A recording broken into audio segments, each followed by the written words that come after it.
1. Pourquoi avez-vous choisi le métier d'enseignant? Depuis 30 ans, j'ai fait du sport. Pendant cette période, j'ai accumulé beaucoup d'expérience. J'ai des connaissances profondes dans la physiologie, l'anatomie, l'alimentation, la planification d'entraînement, la psychologie sportive que je voudrais partager. 2. Parlez de votre expérience professionnelle. J'ai un baccalauréat en réhabilitation physique et maîtrise en entraînement sportif. Ici, au Québec, mes diplômes sont reconnus comme sciences de l'activité physique. Quand je suis venu au Québec, j'ai commencé à travailler à Energy Cardio, c'est une salle du sport. Malheureusement, j'ai eu un salaire insuffisant et j'ai choisi d'aller faire des études en TI et programmation. J'ai fini les études et j'ai trouvé un emploi. Après 2 ans, j'ai été licencié à cause de l'optimisation. La situation au marché a changé et l'intelligence artificielle commençait à remplacer les spécialistes et en avenir, ça va être pire. Donc, j'ai décidé de continuer à faire ce que j'aime beaucoup, le sport. J'ai trouvé 2 clubs sportifs qui ont eu besoin d'entraîneurs d'athlétisme spécialisés au lancement. Aussi, le club Laval Dynamique m'a proposé d'entraîner le groupe dans le gymnase et musculation. Et maintenant j'ai compris que c'est ce que je veux faire. 2. Pourquoi ne travaillez-vous plus dans le domaine informatique et TI ou pourquoi avez-vous quitté ce domaine? Il y a 2 raisons principales. Tout d'abord, l'intelligence artificielle se développe très rapidement et remplace de nombreux spécialistes sur le marché. Ensuite, ce travail est très stressant. Quand je travaillais dans ce domaine, mon cerveau ne s'arrêtait jamais de fonctionner, il était constamment occupé à résoudre les tâches sur lesquelles je travaillais. 3. Quelles sont vos responsabilités professionnelles? Je dois faire les plans d'entraînement. Évaluer le niveau des athlètes. Entraîner. Soutenir les athlètes pendant les entraînements et aux compétitions. Communiquer avec les parents. Respecter les règles du club. Ouvrir et fermer le club quand je suis le seul entraîneur sur place. 4. Comment vous allez gérer un parent mécontent? D'abord, il faut comprendre le problème. Pour le faire, il faut écouter attentivement le parent. Poser les questions. Pendant la conversation, il faut rester calme et respectueux. Expliquer les règles d'école et le règlement à ce cas est mon rôle dans ce contexte. 5. Besoins particuliers. Comment allez-vous travailler avec des enfants ayant des besoins particuliers? Travailler avec des enfants ayant des besoins particuliers nécessite une approche adaptée et individualisée.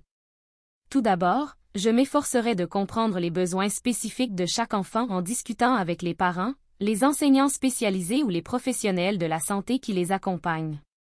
Cela me permettrait d'adapter les activités physiques à leurs capacités et à leurs objectifs personnels. Je privilégierai des exercices simples et progressifs, tout en veillant à maintenir un environnement sûr et motivant. Je m'assurerai également de leur offrir des encouragements constants pour renforcer leur confiance et leur motivation. De plus, je crois en l'importance de la collaboration. Je travaillerai avec les autres membres de l'équipe éducative pour garantir que chaque enfant bénéficie du meilleur soutien possible, tout en favorisant leur intégration dans le groupe et leur développement global. 6. Expliquer la différenciation pédagogique.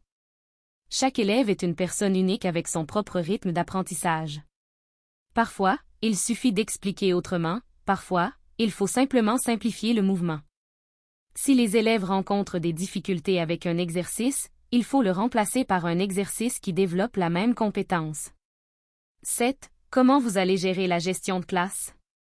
D'abord, il faut expliquer les règles d'école et les règles de la classe, les conséquences négatives en cas du non-respect des règles santé et sécurité. Le plan du travail pour la liaison. 7. Si vous commencez le cours demain, d'où allez-vous prendre un document nécessaire? Je vais parler avec les collègues, je vais chercher sur l'Internet. Je vais lire la documentation officielle, comme Programme d'études et progression du apprentissage, Ministère de l'Éducation. Émoticône, n'en croyant pas ses yeux. Quelles sont vos forces en tant qu'enseignant? Je peux trouver une approche pour chaque personne élève. J'ai beaucoup d'expérience, de patience, de connaissances qui me permettront d'être un bon enseignant. 9. Quelles sont vos faiblesses? Il me manque d'expérience en ce domaine. 10. Comment allez-vous améliorer vos faiblesses? Je vais travailler pour avoir plus d'expérience, je vais parler avec collègues, je vais chercher la documentation professionnelle sur Internet. 12. Qu'est-ce qui est important pour être un bon professeur? Il faut suivre les consignes d'apprentissage développées par le gouvernement du Québec. Il faut être attentif avec les élèves, analyser leur comportement et progression.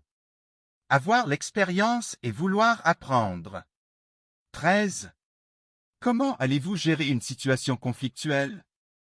Il faut écouter les deux côtés pour comprendre la situation.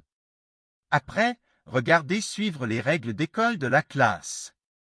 Si je ne peux pas régler la situation, je vais m'adresser aux spécialistes de l'école. 14. Pourquoi avez-vous choisi cette discipline à enseigner?